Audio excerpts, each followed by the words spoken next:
I haven't listened to anything you've said in the last 20 seconds. Damn it, Trevor. Oh, God. I hate you so much. Well, it's you. We can cross off the reading. I watch almost everything, and the majority of it is terrible. What is this podcast about? My recorder keeps turning off. Damn it, Trevor.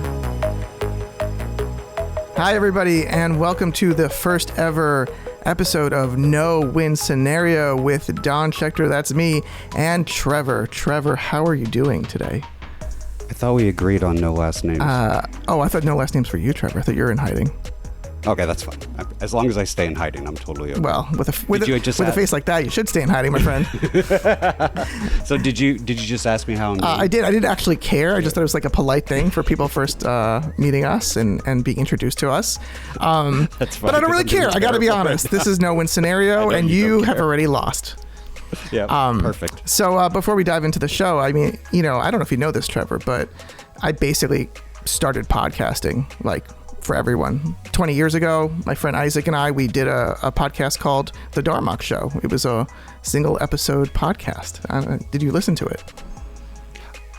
I haven't listened to anything you've said in the last 20 seconds because you're so boring. That too was sort of a Star Trek sci-fi podcast, but back then it was pre-iPhones and pre-podcasts being popular, and so I was ahead of the curve. Yeah, I'm sure everybody. No, we had no clue how to get it out there to the world, so nobody saw it. So why don't you should have just stopped at we had no clue. We had no clue whatsoever. Yeah. So that was 20 years ago? That was about 22 years ago, I think, is what we did. And so, I'm an expert here on podcasting, but I've taken a bit of a break to do some things. Created a successful production company, done some movies, written some books, a professor sometimes here. Trevor, what exactly do you do? I've actually been producing podcasts for the last 4 or 5 years. That's why we keep you around. Okay, that's great. What kind of podcast, Trevor? I produce a mental health podcast for they're one of the big mental health facilities in the world. So I do video production. I do all sorts of digital media production for them. Well, now I feel, I was gonna say, now I feel bad making fun of you because that's actually really good work. Because I don't know if you remember this, but you once worked for me for a summer. What was that like? It was terrible. It was terrible. Yes, but I hate your dog. I love your dog, but I hate my dog your is 14-year-old and still kicking and amazing and loud. Shout out to Cassidy, the cockapoo. Listen, in retrospect, I wasn't that great of an employee. I would just kill myself over every edit. And Dawn would just be sweating me over my shoulder and going, who cares? Just get it out. The client's not going to know. And the thing is, as much as him saying that irritated me, he is right. Well, you know what? This is not, Trevor, a podcast about your fledgling career, although you're probably in your late 40s at this point. But this is in fact, what is this podcast about? We should really tell people what No Win Scenario is about. So what is our podcast about? Our podcast is about you and I not agreeing on anything. That is why we've called it No Win Scenario. We're going to talk about sci-fi entertainment and technology, occasionally technology and stuff like that. This basically all came out of you and I fighting constantly over Picard season 3. Well, not even that. I've been trying to get you to watch Babylon 5 for most of my adult life and some of your life. Yeah. Right. And what happened when I tried to get you? We'll talk about that later, I'm sure. Stay tuned for that, everybody. Shocking turn of events later when I did actually watch something Trevor asked. But we'll talk about in our podcast series here. He's never watched anything. Star Trek, maybe some Star Wars if we're bored. Babylon 5, Firefly, Dune. So many good things. You oh my godding on Dune? That is shocking. I thought you loved Dune. I love the Villeneuve Dune, but I don't love the David Lynch Dune, and I love Lynch. Lynch is one of my all-time favorite filmmakers, and Twin Peaks is like my favorite franchise of all time. It's just I have a little issue with Dune, and that makes it more insufferable when I'm sitting next to you in a movie theater. And we watched a really bad print of the original one, but it was what a great movie. You're 5 years old. What a great movie! This is the greatest piece of cinema. The new one just left out so many. I mean, it added a lot. We'll get into it, and that's one of the things that everyone, our listener, will hear in future episodes. We'll do some deep dives into shows. We'll do some rewatching and commentary. We'll fight over specific episodes. We'll fight over everything. Well, I think we can agree on something, but we haven't found that yet. So maybe we'll figure it out. We have not found that yet. And shockingly, we do have some structure to our shows, which we'll get to in a little bit. But, let's go back to, this podcast is very mostly science fiction heavy. And again, no win scenario. So you're saying it's solely because we don't agree. That's why we came to this name pretty quickly. Is it solely this? Well, because I have other theories. I think we come at entertainment and art in two different directions. I'm a little older, a lot older. I prefer my entertainment to have an auteur's voice. And it doesn't matter to me whether details carry over from, one entry into a franchise to the next. You are of the dull, monotonous world building generation where everything has to taste the same. All the pieces have to connect, everything. And it just has to keep building to a bigger picture that never gets complete, and eventually anybody with half a brain gets tired of and walks away. I disagree, because as we'll talk about soon, I think season 3 of Star Trek Picard did a nice job of completing this storyline that's been going on for decades. It did absolutely nothing of the kind. Let me take a step back once more, Trevor. Nothing. No win scenario, though. What does that remind you of, that name? Well, it comes from the quite possibly the only thing we agree on, and that's the Wrath of Khan. And specifically the Kobayashi Maru. The Kobayashi Maru. Right, the no-win scenario that was such a big part of that. But and again... As I get older... Yeah, please. As I get older, I actually find the Kobayashi Maru to be one of the most thought-provoking things I've come across in pop entertainment. So as you're there facing deaths on your doorstep, pretty much. So I've got some bad news for you, Trevor. It dawned on me that we agreed to this very quickly. I too love Star Trek 2, so maybe there is something that we agree on, even though I don't think it aged as well as you might think it aged. You're insane. But I do in fact love it. And I think there's a ton of parallels between Star Trek 2 and season 3. The last episode, I should say, the last generation of Picard. Season 3 of Picard. I do think there's a lot of parallels. But before we get to it, my friend, or Trevor, well, I don't know if you know this, but there is an episode of Star Trek Picard called No Win Scenario. Did you? Oh, you do know that. Oh, and yes. That's why I was so surprised that you were okay with the name. That is, in fact, the 4th episode, I believe. No, that is one of the 9,000 things that I have to complain about regarding season 3. But that episode, wait a second. Was that number 4? That was number 4. That was the one that I thought where I watched it and I thought it really took a turn where, like, wait a second, this show might actually be something. Yep. There's a voice behind the show where, at the end, they get out of this nebula. There's this beautiful moment with music and these, like, space squid that show up, and it has this sort of scientific Star Trek, moment that's beyond just the sort of cat and mouse thing. To seek out new life. I think we should boldly get the hell out of here.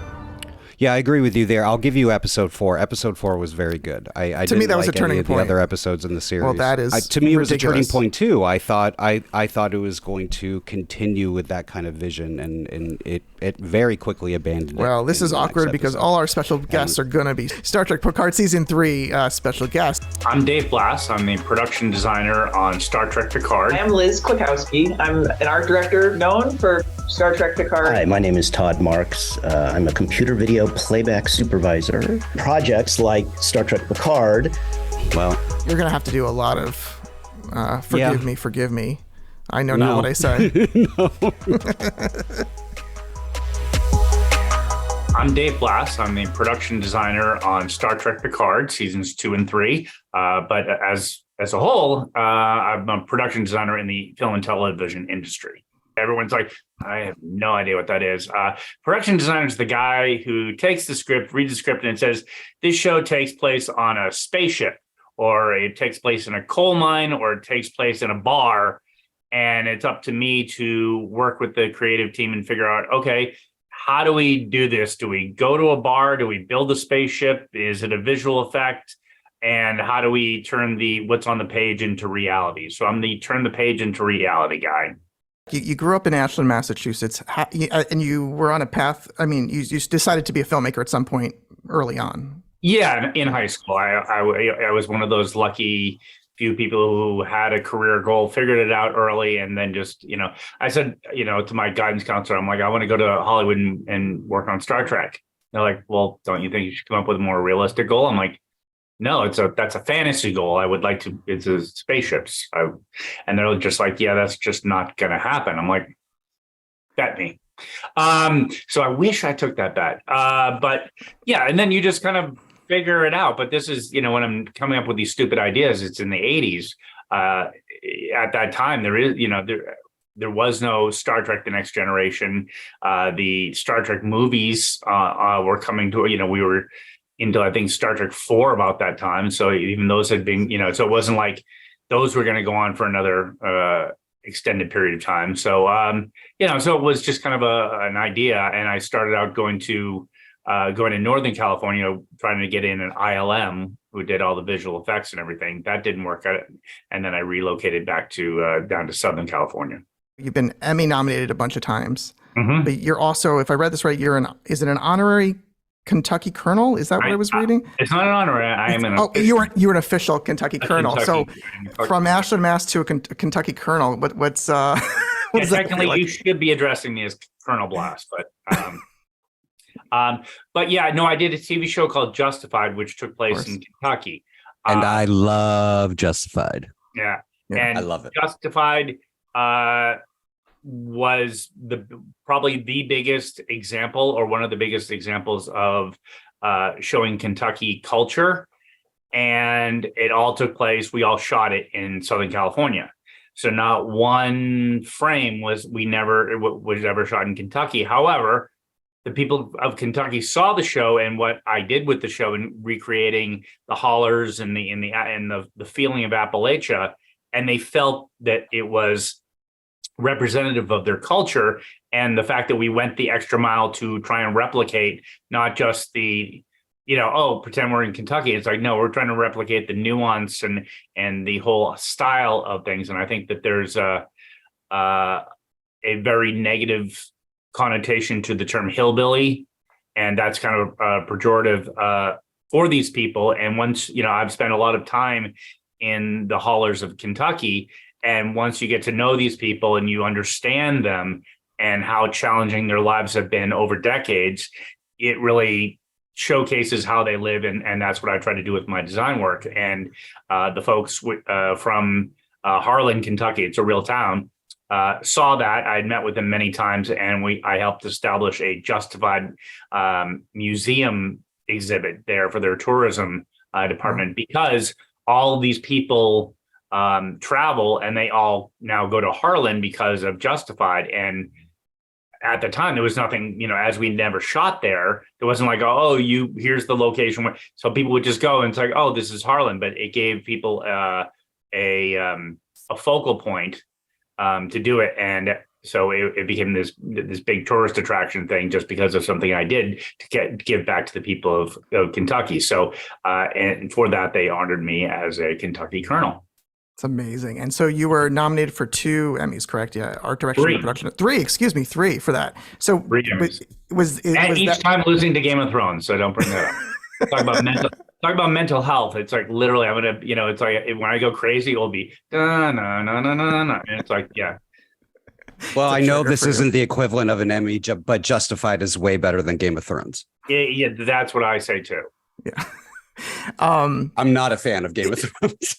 This is maybe a tough question, but so those Emmy nominations and that work, has that been so far the highlight of your professional career, or has it been wrapping up Picard recently? Or wrapping up Picard, definitely. Yeah. I mean, it's everything, because I mean, literally, it was the arc of my career was where I started out to go do Star Trek, and then actually, it is my teachers weren't wrong when they said it's impossible. What I did was impossible when you realize that when I started out, only 3 other people had designed Star Trek, or 4, I think 4 at that point. But so it was like to sit there and say, oh, you're choosing a career path where only 4 people have ever done it before.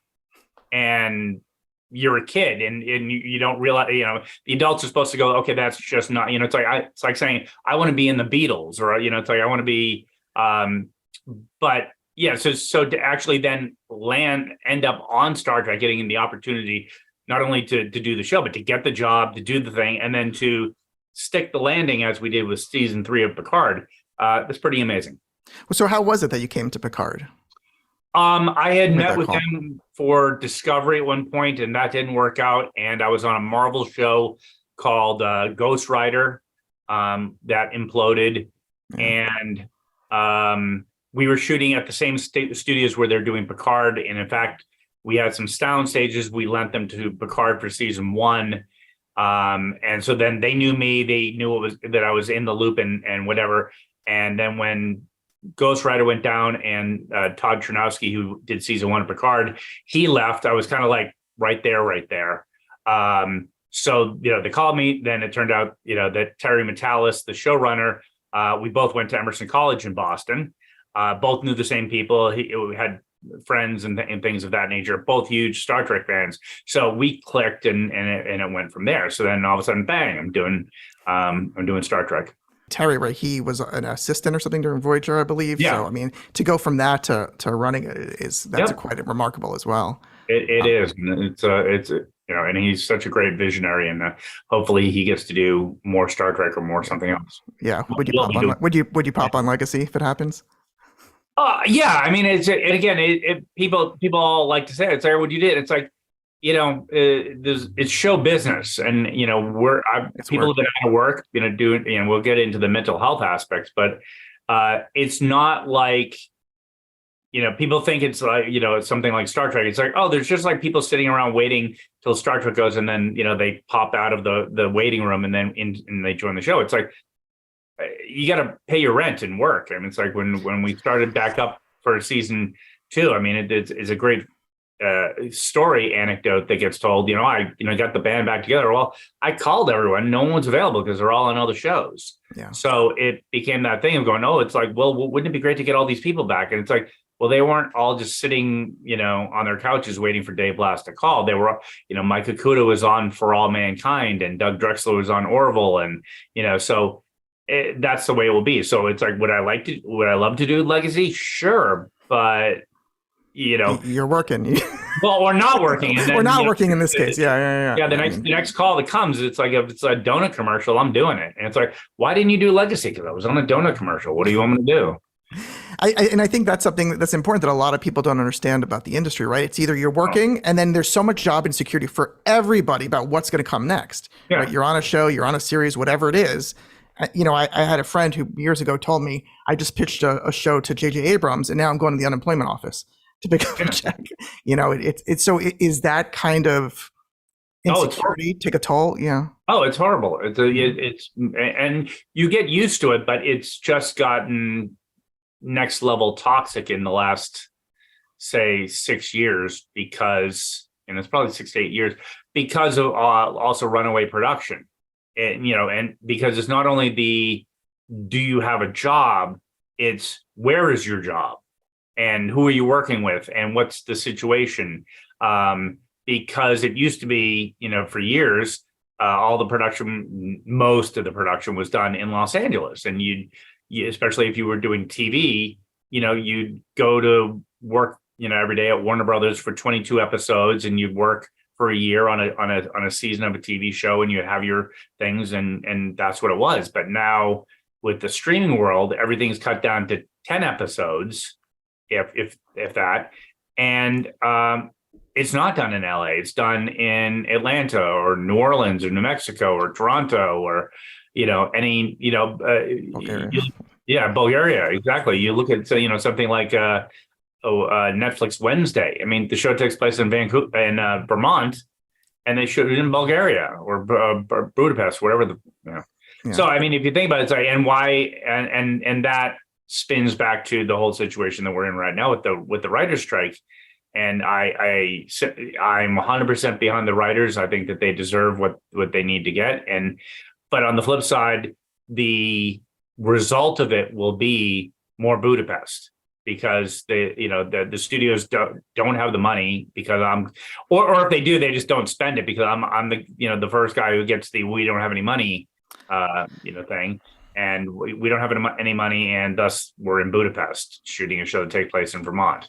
So, but that just means that every 6 months you're jumping on a plane, finding a new Airbnb to go somewhere else, and and then that that takes a toll on people's families, and and all that other stuff. So, well, outside of like traveling to other locations, I know one of the questions that Trevor was hoping to ask you. So I'm going to jump in here and just steal it from him. But yeah, go ahead.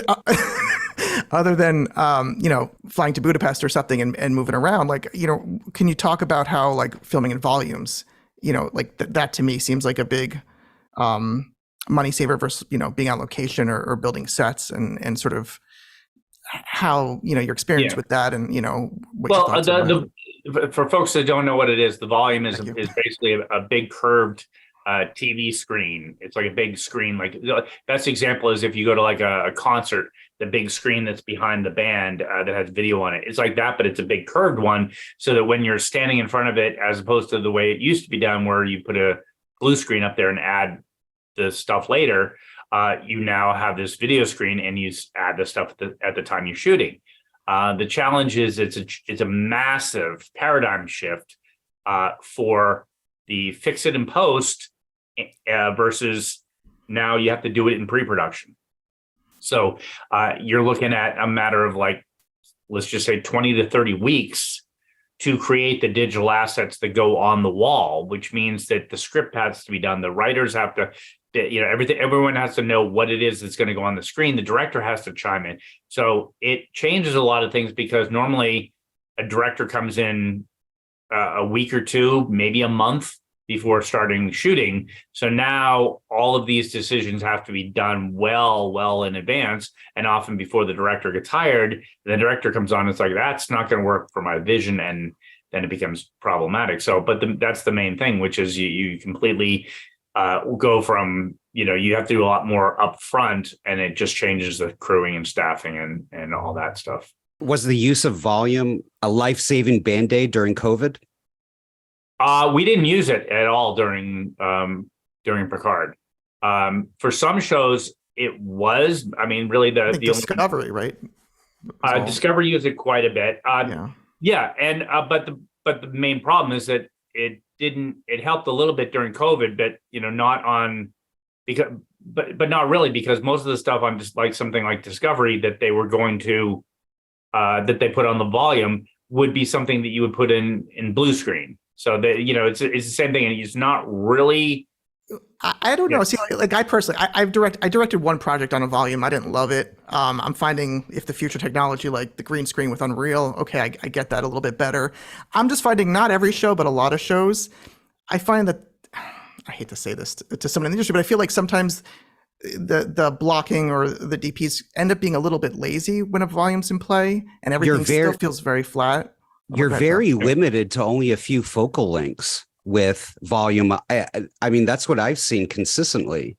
And that ends up lending to, I just feel like I'm seeing, the same range of camera shots. Or like even like watching like a show like The Mandalorian, I feel like I was watching with my wife and I'm like, and cut, because I just saw they were just picking a spot to walk to and that was it, and then change it. So yeah, it's a money saving thing. It's like, but again, you look. I mean, Jon Favreau is a magician, and what they did with that, especially season 1, in creating all that from scratch and learning it. So it's like brand new. It gives you the ability to do these things without going to the desert. I mean, again, the other thing I'll give them kudos to is Mandalorian shot in Los Angeles. So they did the thing, which is like, oh no, we're gonna shoot it all in Hollywood, figure out how to do something, whatever. And is it perfect? No, but it's a TV show. If you imagine taking that and then going back to the the 1980s Battlestar Galactica, or any other sci-fi show that you would do on an episodic weekly basis. Now we're just so used to these massive scale TV shows that feel like they should be on in a movie theater. And we're like, oh, well, you can look at this. And it's like, well, yeah, you're right. It's not whatever. It's a TV show. But now, the expectations keep climbing. But as you've seen now, the budgets and what everyone wants to get paid is climbing as well. So, and also then the audience doesn't want to pay for everything. So it's like, that's why Netflix had to say, okay, we're done with the share your password with, 9 people thing. So it's we're coming into a weird world, but I think the volume is going to become more of a thing. But it's a tool like anything else, and you just got to get people who know how to use the tools rather than just, show up and point a camera. I mean, I've seen great examples of it being used. I thought cinematographer Greg Fraser, the way he used it and the way he used it in the Batman. I mean, I didn't know that so many of those shots were volume until, until afterwards. There is, I mean, of course, that movie had a huge budget and a lot of resources, but it is an early technology. And I think once the positive is that people will learn how to be more creative with it. Yeah. Well, and also once the volume walls I just did a project with the folks up here on the volume at Pixamoto. And once the screens and everything, it's paid for, then more shows can do it. But it's going to be a thing, but you need the combination of the people designing the elements and the people shooting it to all be in synergy together. Otherwise, it just becomes a hot mess. And that's the other thing is you just, you're moving the digital concept artists, the people who are creating the elements, from the visual effects world, which is a non-union world, over to the production side, which is a union world. And how does that all work and affect the budget? So it's a lot of stuff. So, but before we sort of hand this over to you, Trevor, Dave, I just want to get a sense of, a little bit more of a deep dive into sort of like a typical day for you, from you're brought on to, obviously let's talk about Picard. They brought on to Picard through sort of that run. What's the sort of day-to-day look like? It really depends. Like on Picard, we shot in what are called blocks of 2 episodes. So one director would come in and do two episodes at a time. So depending on, the monumental difference between season 2 and season 3 was huge, even though we shot the series back to back. So there was no actual break between season 2 and season 3. We finished season 2 on a Friday, started season 3 on a Monday shooting. So there was no even breaking. But in season 2, there's a lot of locations. So the day would probably start jumping in a scout van and going and looking at locations with directors and producers and stuff, and looking at seeing what we like. And then also at the same time, either before we go scouting or in the mix, I'm working with the crew that is shooting, because we're shooting and prepping episodes at the same time. So not only am I building sets, but I have to deal with the director who's shooting the sets that have been built 2 weeks ago. So it's a juggling act of, I'm working on probably 6 episodes at a time. So now I heard you in another podcast say that you said Star Trek is a historical drama that takes place in the future with 60 years of history. Is that roughly what you said? So, in terms of pressure, like knowing that it's such a big property, does the pressure from studio, from directors, from showrunner, from the fandom, is that something that plays a part, or is that this is my gig? I happen to love it because I was always wanting to do Star Trek, and this is my gig, and I ignore all that? No, because I do a lot of, and again, it's this thing now. I do a lot of intellectual properties. So it's comic books, and even Justified was based on but Star Trek's an easy one to sit there and say, oh, does it pressure? It's like, well, yeah, because people, the fans don't realize, like you get a director who comes in to shoot an episode, they may never have seen an episode, and they have no idea who the characters are, or not only, or they may have, they know Mr. Spock or something like that, but they may know, and then even worse, they may not care. They may not care, who fires the phasers or where they sit or whatever. So all that's information that you have to work with them and get them and do it in a way that, empowers them, but doesn't, tie their hands and things. And the same thing with the, cast members. It's like, it's that crazy thing of going, the guy sits down at the console to do the thing, who tells them how to do the thing? I mean, that's, in reality, it's a question that doesn't get asked. It's like, well, whose job is it to tell the guy flying the ship how to fly the ship? Is that opposite then when you have someone like Jonathan Frakes come in to direct who has such deep knowledge of stuff? Is that, do you have the opposite kind of experience? Oh yeah, it's yes, and I would say Frakes is probably one in my top 5 of favorite people in the entire galaxy. Working with him is just such, not only his Star Trek knowledge, but he's just such a fun and talented person. You're like, whew, less stress this week. But even that, I remember having a thing with between Frakes and Terry going, okay, you're not doing the way you should be, and they're like, yeah, okay. I'm like, but you're not doing the way you should be, and they're like, okay. And I'm like, I'm gonna go away because you guys outranked me, but just if the fans say something, I'm pointing at you, Frakes.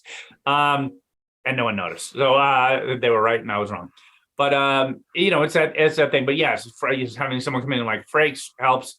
But then there's other people who don't know, and they're just like, yep, tell me what I need to know, and you give me the Star Trek stuff, I'll do the directing stuff, and if I do something that's not bumping on you, just tell me and we'll fix it. So Lowe's knows you've got a job to do, and we help get it done.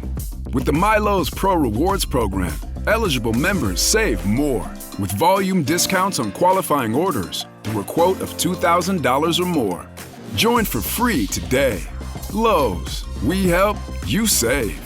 Offer can't be combined with any other discount, contract, and/or special pricing. Exclusions, more terms, and restrictions apply. Details at lowes.com/terms. Subject to change. Your kids could get free or low-cost health coverage from Medicaid or CHIP. Even if you've applied before, they may be eligible now. Kids up to age 19 are covered for checkups, vaccines, dentist visits, hospital care, and more. And if they already have Medicaid or CHIP, remember to renew every year. Visit insurekidsnow.gov or call 877-KIDS-NOW. Paid for by the U.S. Department of Health and Human Services. I have a few friends that work in the industry, and I went to film school in the 90s, and so I'm in my late 40s, and so they've been in the industry for a while. And when we talk, they're constantly talking about, how little money there is, how long the schedules are, how deliverables or deadlines, turnarounds are really quick. Days are extremely long. There's not a lot of free time for family and friends. And they would talk about mental health stuff, but the thing that they talked most about was reliance on drugs and stuff like that. Now, in the past few years, technologies have changed incredibly. You've had the pressures from COVID. Now you have to have COVID people on set just to make sure everything's going well so you can get your insurance bond. You've got pressure coming from, the industry having an effect from people making their own DIY industry with TikTok, Instagram, and other social media. Have you seen, I'm assuming, because I've been seeing it myself, and I'm an outsider, just all of these pressures creating a mental health epidemic in the industry? Oh yeah, 100%. And it's a stress, and it's seeing how people deal with the stress, and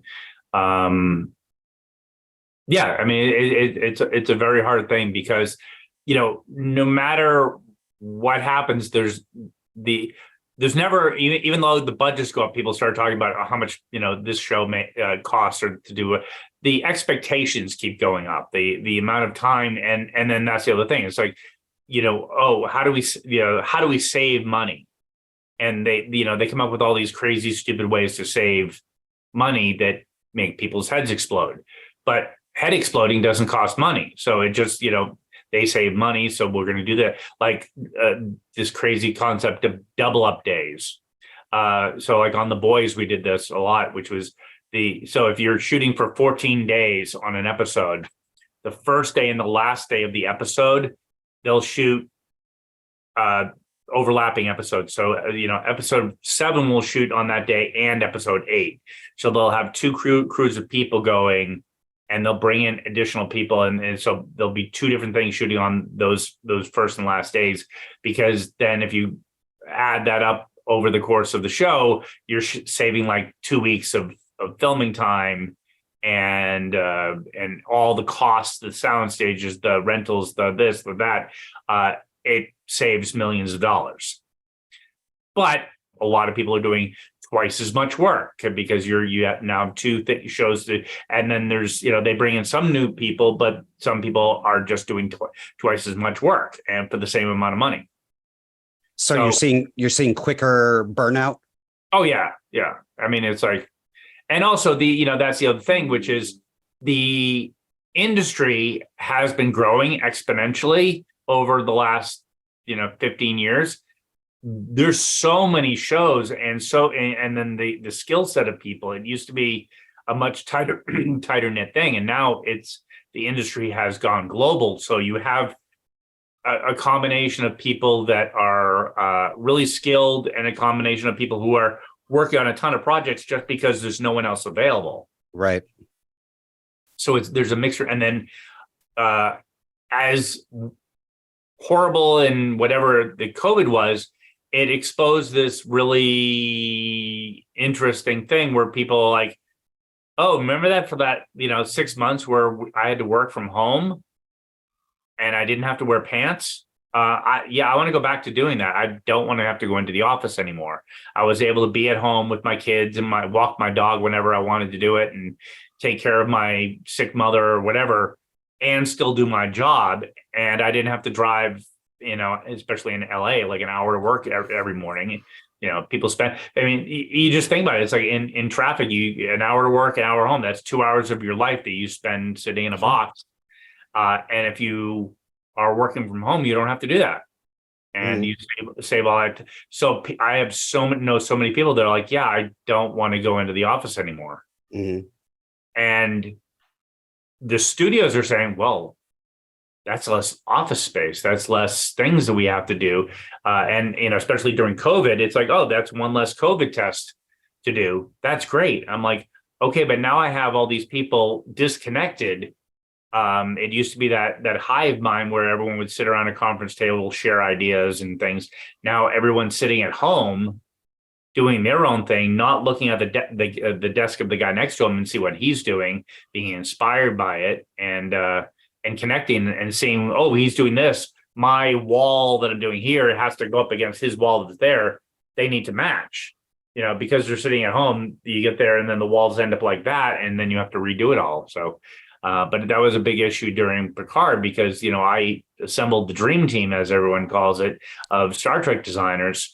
And it wasn't until just recently in Vegas that we were all in the same room together.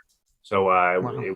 We were never in the same room together while we were doing the show. Is there something that you found that you do to kind of keep your stress level down? No, you just have to find a version of Zen, but it's hard because it doesn't. Film production doesn't stop. It's a bulldozer that just keeps rolling forward, and it's like you have to find a way to put the blocks in front of the bulldozer, otherwise it doesn't stop. And keep those connections with your family, your friends, something, and try to do something like that. Yeah, I would say that I've lost most of my. No, I don't want to say lost, but it's like I'm not good friends with most of my people I was friends with 6 years ago, because I would say more like 8 years ago, but over the last 8 years, I'm constantly every 6 months on the road. And you're just like, you don't have the social, I used to play ice hockey, and you hang out with the guys after the game and everything. But if you're not playing hockey, you're not hanging out with the guys, you don't talk to the guys, your thing. Or whatever it happens to be, I did, back to back. I was in Atlanta for 4 jobs. When it's in New Mexico for 2 different jobs, New Orleans, Toronto for multiple jobs. So you're never in the same place. And it's like, you just, so you lose and then you just land in there and say, well, what do you do in Atlanta when you don't know anyone and you have to reestablish things? So it's a real challenge. And I know that a lot of people, that's a major impact for people. And it's going to be a bigger impact coming out of the strike, because the money. I would like to say, studios, please take the money out of your pockets and put it into the thing. But in the same token, people are going to want bigger shows and they want whatever. So they're not going to say, "Oh, we'll do a smaller version of Game of Thrones." It's like, well, no, you're going to still want this version of Game of Thrones. You just will have this much money, so you'll have to figure out how to do this for this, and and usually what it is it's with my team having 4 less guys or whatever it is. So we're sort of inundated with prequels, right? We have been since 2000, and when you're thinking about creating a prequel, or us as audience watching prequels, it seems like there would be, in production design, like this almost restriction where where things are going to be in the story, in the storyline future, and so maybe you're sort of restricted in what you can sort of conceive of, because that the X has to end up to Y, whereas in Picard you had this like history, but like the future could be anything. Is that true, or did you are they the same sort of thing? To a certain extent, I mean, the future can be whatever, but the problem is that Hollywood has this, and again, it's not the writers having been there, it's the idea that the studios want something marketable. I mean, if you think about it, Barbie's been sitting there for decades. No one did it. And it's like, and what Greta Gerwig did with that is magic. It's perfect. I saw the movie. It's like people, I love that people are complaining. I'm like, it's Barbie. I had a guy angrily walk out during my first screening of it, and it was wild. I'm just like, okay. I'm like, but the problem is that, now that Barbie's come out, they're like, oh, well, let's do this. And it's like, nope, hire an artist like Greta Gerwig, like Terry Matalas, let them take the thing and do their thing with it. What we've run into doing is that, it's show business. And it used to be, as we saw in the 70s, and that Hollywood did not, the producers didn't really understand what they're doing. They got a bunch of creative people to go do crazy stuff. I mean, can you imagine going into a studio right now and pitching Caddyshack? And it's like, or Ghostbusters, or Big Trouble in Little China. It's just any of these just bizarre things. But I just, for me, I'm like, I look at Caddyshack going, the person who wrote it was high. The person, everyone was high, including the people who approved to give them millions of dollars to do it. But now that's not a thing. And it's all this super corporate, analyze what's the IP type of thing. Yeah. And then you end up, and then, to the extent that we're still doing, it's faded a little bit, but not really, reboots. It's like, name me a reboot other than maybe like Galactica that had that in any way came close to what the original did. I mean, I was talking with some friends about it, and we were going down the list of things like RoboCop and Conan and Total Recall and just Dirty Dancing and Footloose, and you're going, wait, they remade, and you can just keep going on the ones that you're just going, and you're like, I don't remember that, or you saw it and you're like, why? And it's like no one remembers the new RoboCop movie, like no one, and yet the original is still classic, still out there, but it's like, but the studio will keep finding a way out. Yeah, and Disney's now found the creative way to do it was, we're going to take our animated films, make them live action, and they've got that whole thing, and then and every comic book that's out there that's getting adapted. And I mean, I've done, had I actually done Ghost Rider, I would have done 4 Garth Ennis projects that he had worked on that I'd brought to screen. So it's like any comic book that's out there is being done and being mined for things. So because people are like, well, the comic book, people like it, so we'll do it. And then when they do the comic book, they're like, well, we don't want it to actually be like the comic book. We want to kind of like the comic book, but we're going to do our own thing. And then, yeah. Well, so originality is being forced out. I think it is. And it's like, because originality is scary. I mean, I would say if you look at someone like James Cameron, Avatar is people should study that film and the intellect that went into that film, knowing that he created this whole mythos in his head, designed the process to shoot it to 3D. And again, you see 3D, it's not really a thing in the theaters anymore. It was like a hot thing for a while. It's because, much like the nostalgia, 3D is a tool that all of a sudden they just started, using it to paint houses with. And it's like, no, Cameron used that tool, and the new one did it just as, I don't want to say just as well, I think very well. But the fact that Avatar 2 is one of the top grossing movies of all time makes absolutely no sense whatsoever, because it's like it was set up to fail. Everyone after the fact, like, Avatar 1 was this, the story was this, and then the new one comes out, and it's like, oh yeah, I kind of like this. And then it's like, and it does huge numbers, and you're like, he just did it again. How did he do that? And although I wonder how much of that is post-COVID kind of getting back into theaters too. Again, like with Top Gun and all that stuff. Yeah. Again, it's a thing. But that said, you look at Cameron and going, the guy does original, with the exception of, I guess, Aliens 2, coming up with original ideas and saying, here's what I want to do, and consistently does it well. I mean, and I think Christopher Nolan is now doing that as well, having come out. But he started with the Batmans. It's like, he was deep into those, and that gave him a starting. But I think that people who are able to do that on someone like Quentin Tarantino, I had a chance to meet with him. A friend of mine was the accountant on Kill Bill, and we went to the producer's house for the going away party before they went to China to go shoot it. And we're sitting at the table, and Quentin came over the table, and I said, I just want to say, I read the script and I was like blown away. It was the best page turner I ever, just the way he writes it. And he's like, she pulls out a big motherfucking steak knife and in the script. And it's just, and as it came out of my mouth, I realized, holy shit, I just told the director of the film that has him come out that I read his script and I'm going to get everyone in trouble. And he's like, oh, did you get to the part where they got this in? I'm like, oh my God. And he was just so excited. But it's like, give Quentin Tarantino money, because,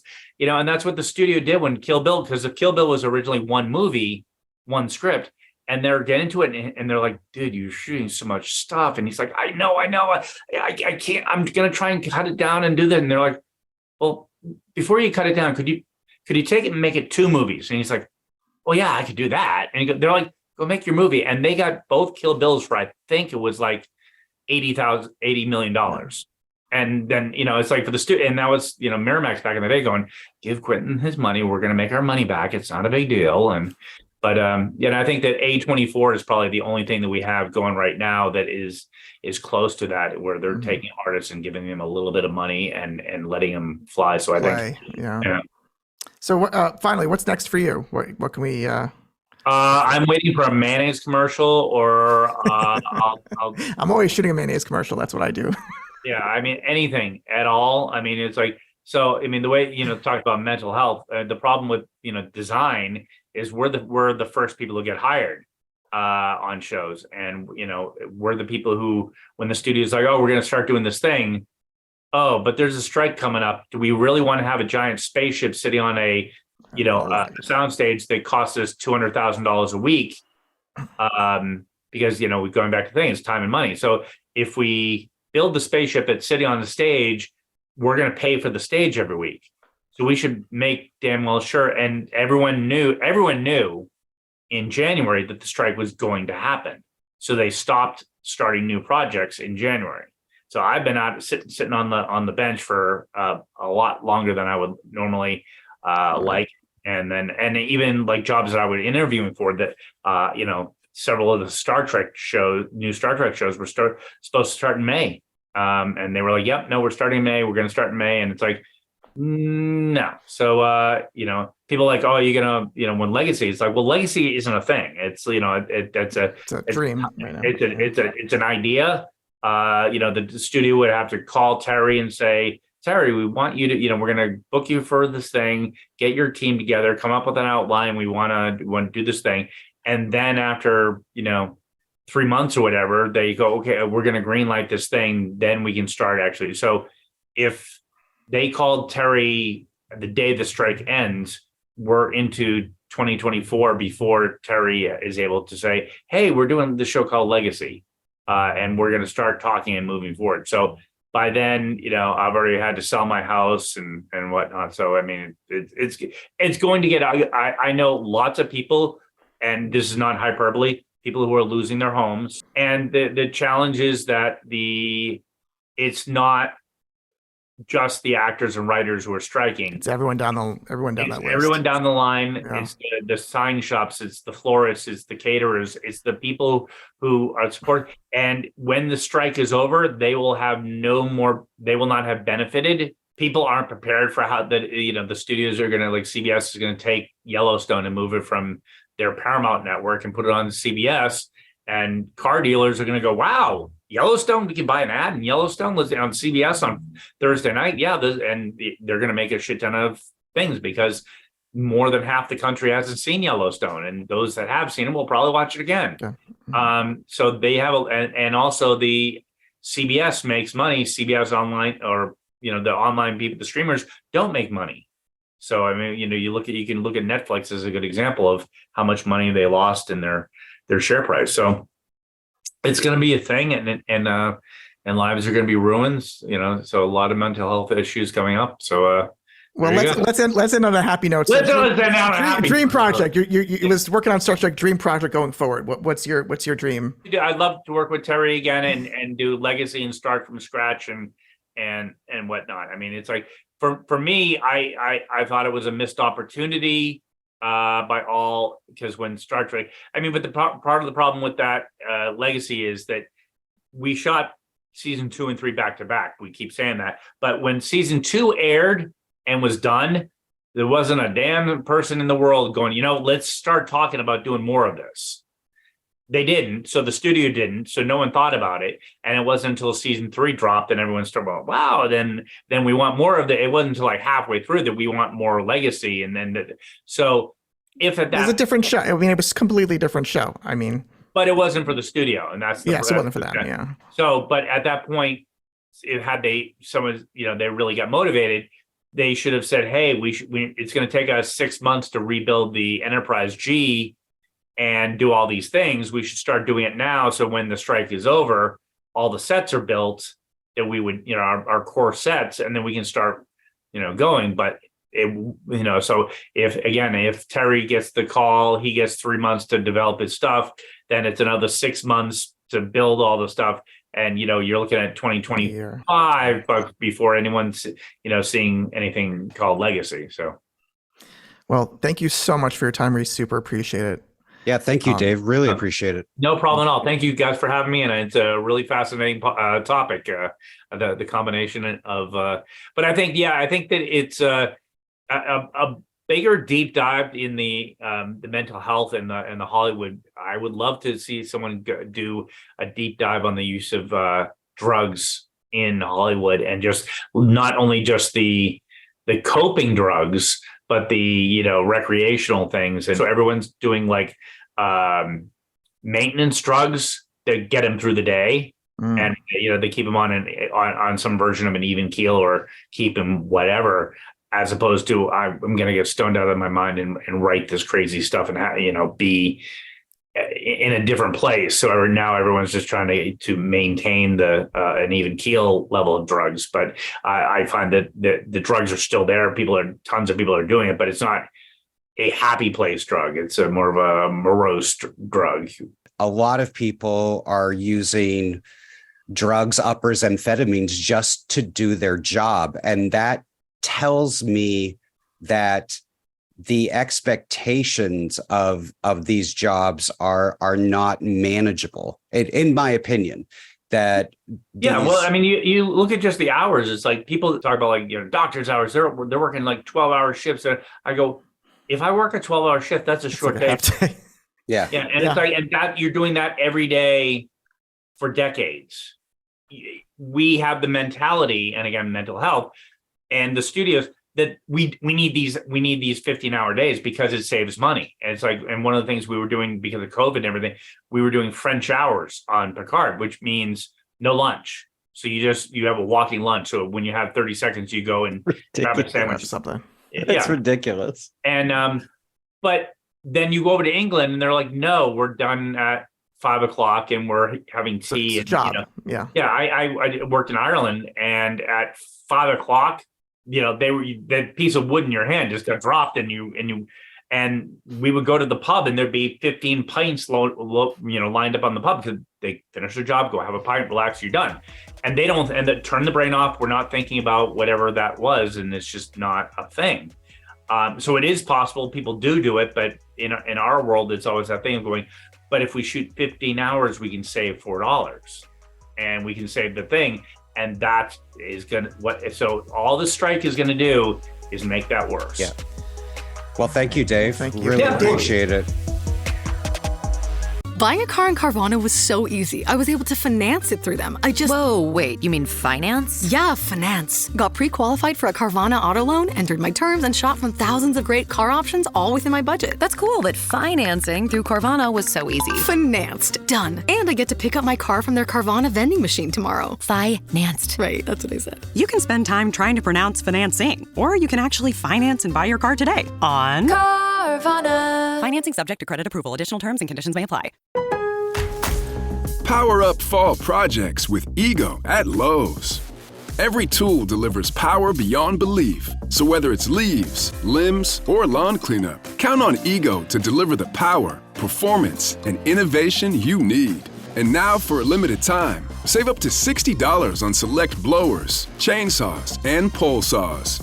Shop Ego today at Lowe's. Offers valid through 10/1 while supplies last. Selection varies by location. For our hot topic of Picard Season 3, what are we watching, reading, or playing? Trevor? Well, we can. Well, it's you. We can cross off the reading. Yeah.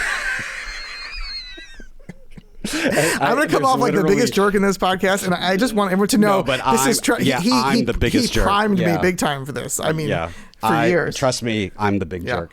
It's funny that you say that because I can literally see 2 books on my nightstand that have been collecting dust. Is the Bible one of them? Right now? No. No, I mean, I read a lot of, video production forums and articles, but that's, right, exactly. Dungeons and Dragons just came out on streaming. Have you seen that? I know it's not sci-fi. So I just watched it the other night. Yeah. I thought it was surprising. I took my kid to it in the movie theater. I was pleasantly surprised. I thought it probably one of the worst advertising campaigns ever because I had no plans on seeing it, but my kid wanted to see that over Super Mario Brothers, which I've since seen and fallen asleep on. I think it was smart to have a very strong British supporting cast. Mm-hmm. I think that added a whole level to it. Chris Pine is he's fine. He's good. He's so. I think everybody was pretty solid in there for the most part. Yeah. I'm a Michelle Rodriguez fan. Always have been since her first film, Girl Fight. And I know she gets she has a lot of haters. I don't understand that. I think she's a great leading performer.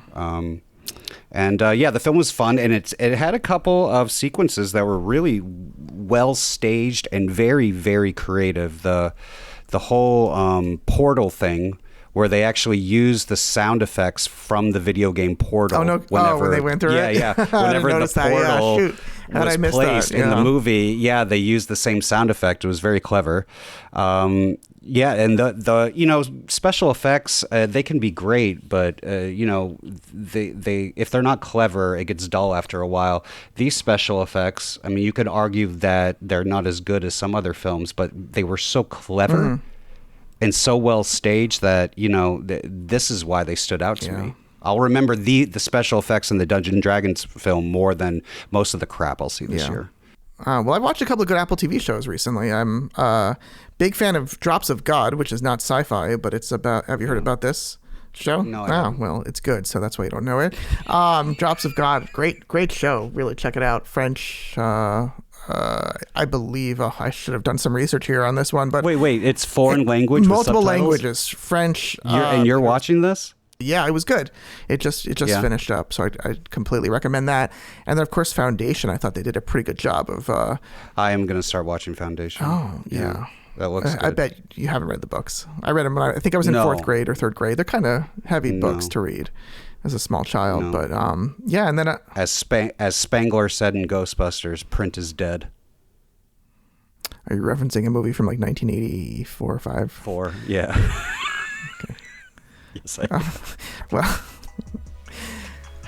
Are you serious? Ghostbusters? I'm kidding. I love Ghostbusters. It's 39 years old. It's completely out of the lexicon. Are you serious? It is time for our hot topic. Hot I guess that's the segment we're calling it. Hot topic. Is that hot topic? It's down in our notes. I don't know who wrote that down. It seems like something. I know what our hot topic is, and I couldn't care less. But here we go. Here we go. Well, I am still on the high. Is it months later at this point? Months later from the high of the end of season 3 of Star Trek Picard. Let's dive into this, Trevor. So, first 2 seasons, did you watch any of it? No, it was not the kind of show that I was interested in. Well, what did you want, Trevor? I mean, because, I know a lot of people were disappointed that the original cast wasn't there. So I wanted something different, no? That nobody would have wanted. And that was, I was fine with the original cast not being there. I wanted something much smaller, much more character-oriented. I wouldn't have cared if Starfleet had anything to do with it at all. I wanted to see a show about this captain, this hero of mine growing up, getting older. I know that's boring to most people. I thought that would have been fresh and compelling for Star Trek. Well, wasn't it? Because he was, lost. He was as he says in season 3, he was basically like, it was a bunch of world building crap. In season 1, you're saying. Well, I don't know. Okay, that's not being fair. Yeah. I bailed after 1 episode. So it's hard to judge it based on 1 episode. So I think it's a little unfair. Now, to be honest, no, it's not. It's not unfair. Not fair. Yes, it is. It is unfair. Yeah. But you told me to watch. You told me. You didn't ask me like I asked you to watch Evangelion. You told me to watch Neon Genesis. Say the proper name. Evangelion with nerve. Neon Genesis. No. The people nerve. that love it, they call it Evangelion. Okay. You told me to watch Star Trek Picard season 3. That this was completely different than the previous seasons. Completely this different. Will be the next generation's continuation that you've always wanted, and because I don't really care for the next generation films, though. As bad as Generations is, I have a soft spot for a couple of scenes. Mm-hmm. Oh wait, no, that's not true. I love First Contact, of course. Sure. First Contact's a great film. Great film. So here's the thing. I talk a lot of crap. I'm a hater.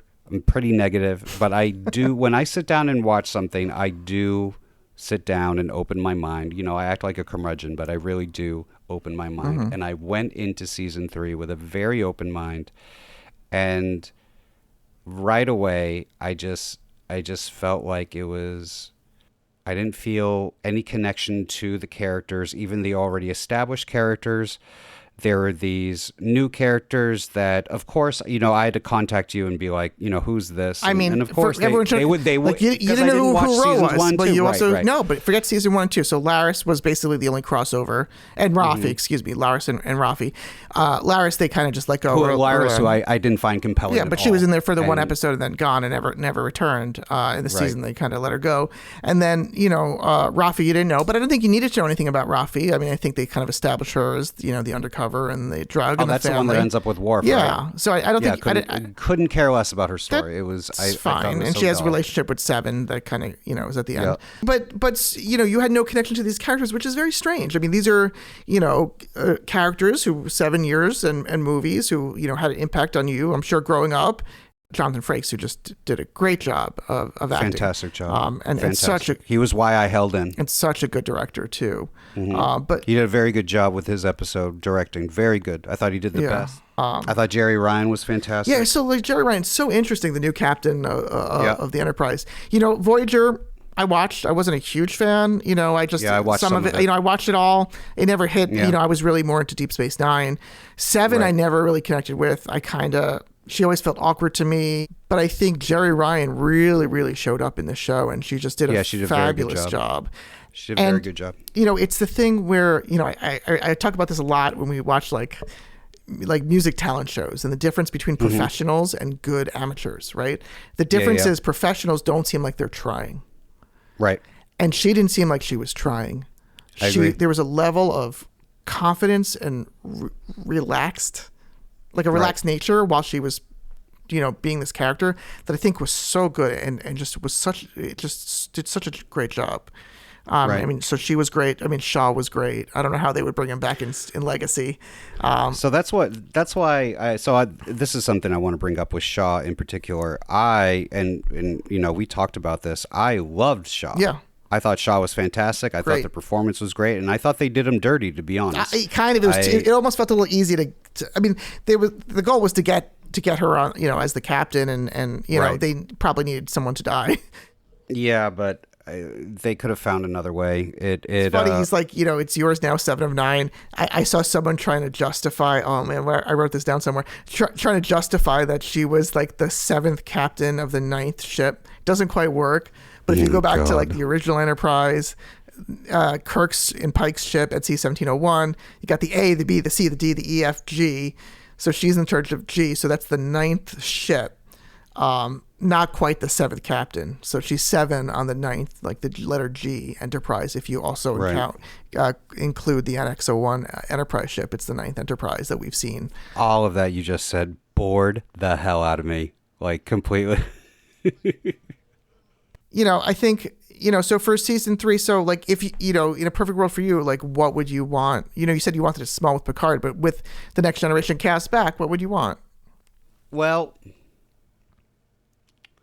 maybe this would have been boring for people, but I really liked the idea, and we talked about this at length when the episode aired, or a few weeks afterwards. I really liked how Shaw called out Picard in number 1, and basically the entire history of Star Trek, of being a bunch of cowboys and celebrated heroes for not, and disregarding the rules, disregarding and protocol. Starfleet regulations. Absolutely. And I was like, yes, let's go down this direction. Let's force them into a box and see how they can either survive or make things work, or let's see them fall. I know this sounds boring, but I thought it would have been such rich ground for character development. Let's see them live under rules, like these celebrated Starfleet heroes. I mean, we all love them, but they're all rule breakers, insane rule breakers. Well, that goes back to the original series, right? That they're right. And if we're gonna call them out 60 years later and then abandon that later on in the season, that's Trevor's serious voice, ladies and gentlemen. What's the point? Yeah. In the end, it was the cowboy nonsense and I was like, what? Well, then what was the point of talking about that in the beginning? Like, if you're just going to rely on it again. What I love is, Terry Matalas, like he was a co-showrunner on season 2, but season 3 was all his. And, he comes at it from a fan. He worked on it, as an associate, assistant, I think early on Voyager. So he really came at it from a fan perspective, which, as you know, I appreciate. It's not always the people who write these shows aren't always fans of the shows, and they don't have it ingrained. I feel like this season... Have you seen what fandom has done in the last 6 years? Being a fan is not a great thing. Come on, that's an over exaggeration. That's it isn't. That's toxic fandom and online Twitter. The Spider-Verse, the new Spider-Verse movie directly comments on this. It's great. Well, here's the thing that I ultimately loved. Like, I had very few issues with the season. I thought it was too much waiting. It was like, by the end, it's like, okay, the first 8 episodes were just a prelude to the last 2 episodes. That was really a Star Trek Next Generation finale movie, which I got. Mm-hmm. So my only biggest issue was like, who is Jack's father? Why are they after Jack? Went on for like way too long. That's my one big gripe about it.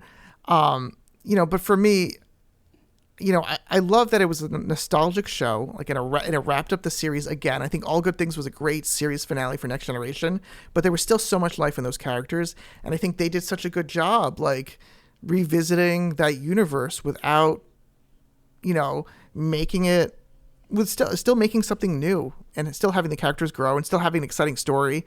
I think the problem with Star Trek the problem with Star Wars, both, with Lucas and then Disney, and the problem with like a lot of genre shows, and even non-genre shows probably, is that everyone is obsessed with prequels. They're all obsessed with going back in time, some storyline, and explaining some event that happened.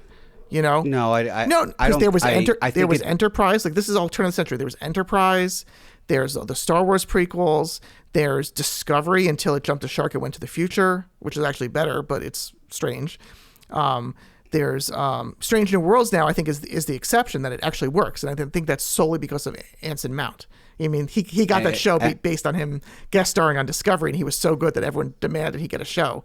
And I think he makes that show work. And it's fun. And it's like watching the original Star Trek again. I want to state for the record that I thought Strange New Worlds, it was in my top 10 best TV shows last year. I thought it was excellent. I only watched it because you told me to, and I had no interest.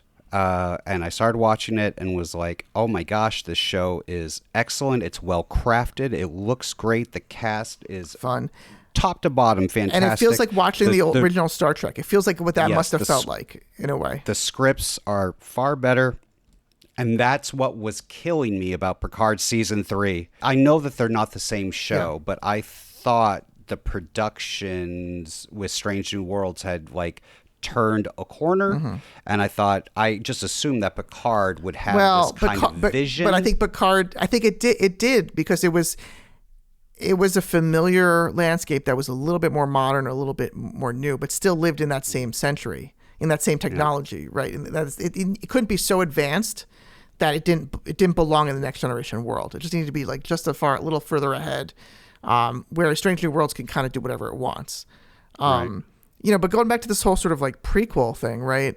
Like, fans, right? Talking as a fan, like, we love to dive into the history of like some event and some stories. And Strange New Worlds, like, they added to like the history of the Gorn. They made the Gorn so scary and interesting, right? With that horror episode, I thought was fantastic. But most of the time, prequels, right? Think about Star Wars or whatever. Like, it pulls in some thread to like tell you a story about something that happened in the past of the storyline. But the stakes are so low because you know what happens in the future. So like it's almost like, who cares what happens to these people in the past of this storyline? Like, there's something that's constantly missing. We're in a new stage of storytelling where world building rules, and that's fine. I understand things change. I'm not going to be one of those people that it's terrible, it should go away. Things evolve, things change. The days of the auteur are behind us right now, and it's the time of the screenwriter who keeps all the pieces in place and just keeps making the picture wider and wider and wider. The problem is that but I don't think that was the case. That wasn't the case. That wasn't the case. Everybody's obsessed with canon. I don't think it has anything to do with prequels. I think it has to do with canon. Well, hold on. And but you can say that something happened, but now we want to go see it happen. And I agree. Who cares about seeing what happened in the past? But I'm saying, and that would be fine if you gave us new stories of something that we've never seen before. But I think we did get something. We can't have that. We did. I think what Picard season. Maybe I'm more looking at Star Wars and Star Trek. I agree, because that's the one. It's the elephant in the room in a way. But Picard season 3 it had like the nods and the winks to like the past stuff, and indulged the fans in that everything. Even going in at the end, Riker saying, "I missed that voice" to Majel Barrett's computer voice. It had a ton of those Easter eggs and all those parts to it. But you're saying you want a new story, right? Yes, the Borg was in this. Yes, the Dominion was in this, or the Changelings were in this from Deep Space Nine, which I loved. But the stakes, we didn't know what was going to happen. We didn't know who was going to die. We didn't know who was going to end up with who. We didn't know who was going to get past their trauma and all that stuff. Yeah, it was still a big unknown how it was going to get resolved. And I think that feels fresh to me. I saw a bunch of call-outs, for fans, a bunch of but it was that were all just set up to make for people to make memes. But it was a grown-up.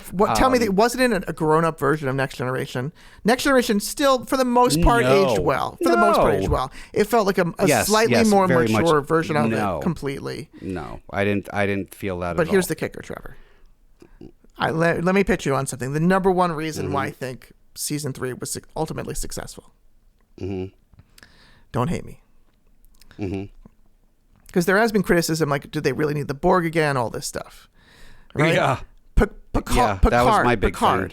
right? The biggest moment in Next Generation. I remember the summer where Best of Both Worlds, part 1, and you had to wait the whole summer, and that was great. Yep. That really kicked the show into being pop hit, things like that. Yep. The episode after Best of Both Worlds Part 2, when he goes home to Earth and fights with his brother, is a very emotional episode. Gets into fight. He's traumatized by that. They move on, but they come back to this thing of Picard being traumatized, right?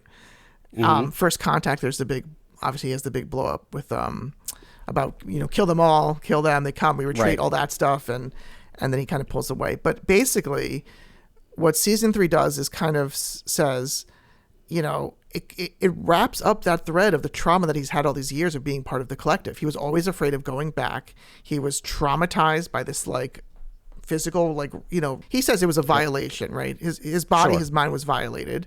It's what set off Cisco on his journey, was when Cisco's wife was killed at Wolf 359.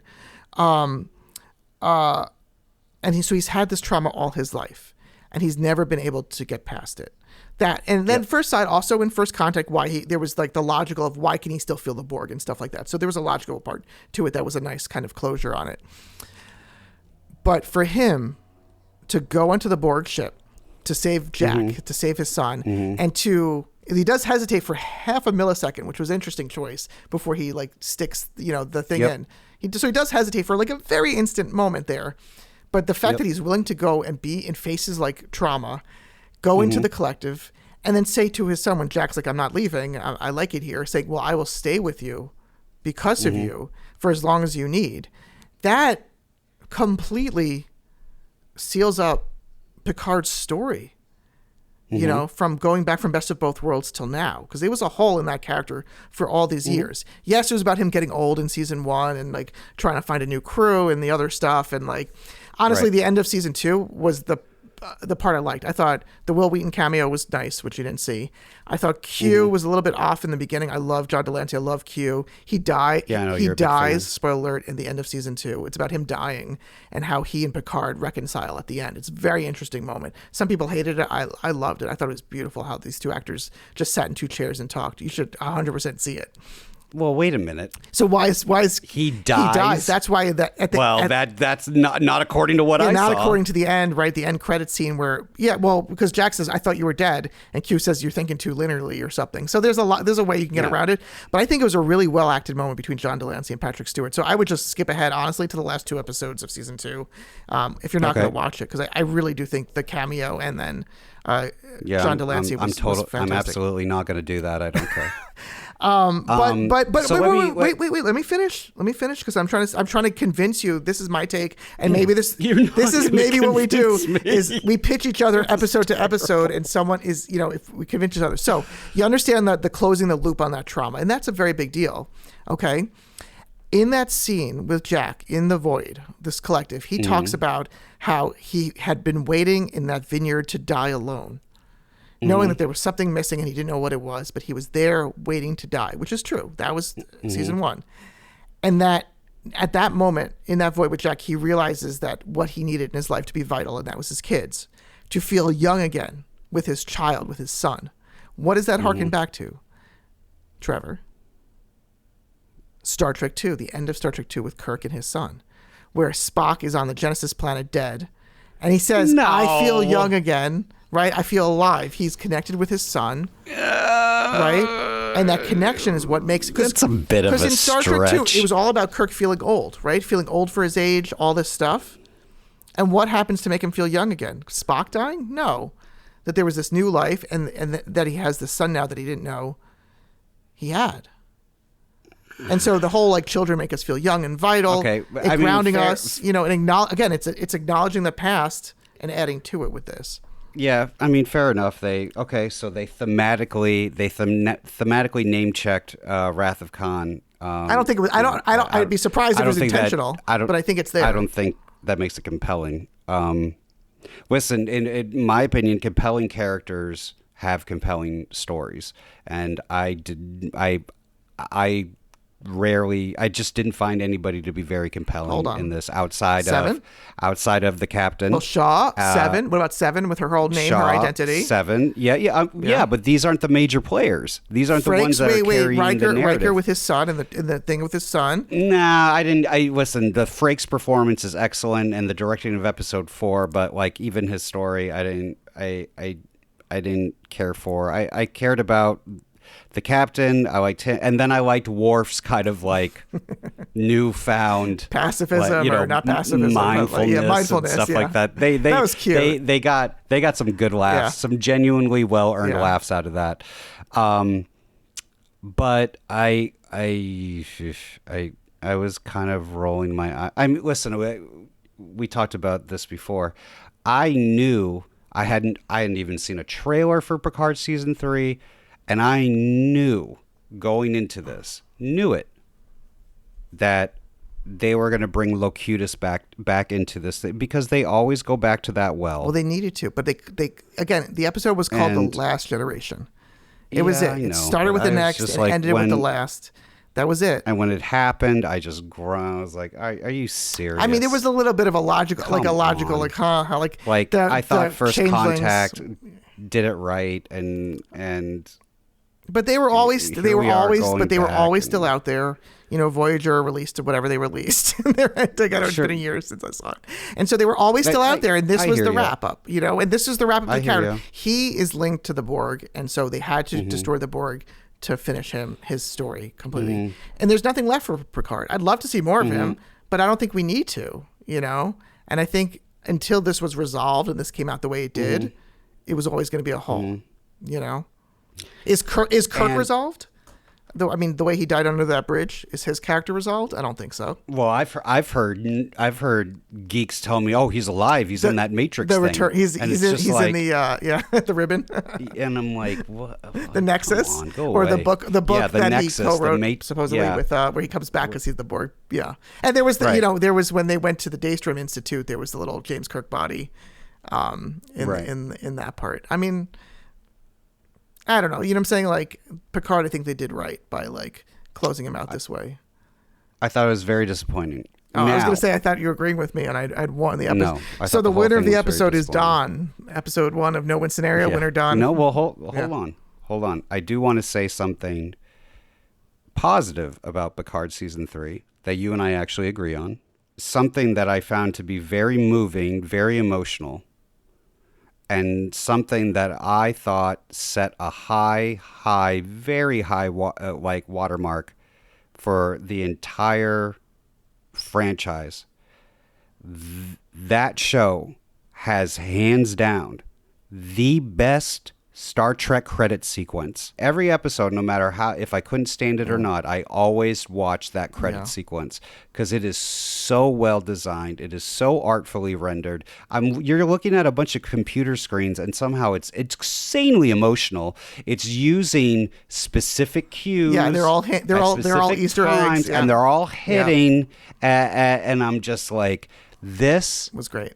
Is fantastic. Well, that credit sequence is superb. If you're not going to watch the show, I'm with you. You know what? I think you should. I think people should watch the show. I think they should. I'm also sure you hate this, but I love the end when they are just playing cards and like they just let the cameras roll for 45 minutes or something. I saw the actors just but it does make sense. It does make sense, and I didn't because that's what friends do. They have fun and they go to each other and they sit around and they play poker. I mean, like have a friend, learn how it is. You're a mess.